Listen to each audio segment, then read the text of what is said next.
તો આ તરફ ભાવનગર જિલ્લામાં રખડતા ઢોરને કારણે અકસ્માત થયો, જેના કારણે એક વ્યક્તિએ જીવ ગુમાવ્યો। તળાજાના ગોપનાથ મહાદેવ મંદિરથી દર્શન કરી અને બાઇક પર પરત ફરતા મહેશ ઢાબા નામના યુવકનું મોત થયું।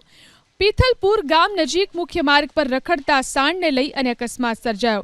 અકસ્માત સર્જાતા મહેશ ઢાપાને તાત્કાલિક સારવાર માટે હોસ્પિટલમાં ખસેડવામાં આવ્યા, જ્યાં સારવાર દરમિયાન તેમનું મોત નીપજ્યું। અકસ્માતની ઘટના બનતા તળાજાના ધારાસભ્ય ગૌતમ ચૌહાણ પણ હોસ્પિટલ પહોંચ્યા।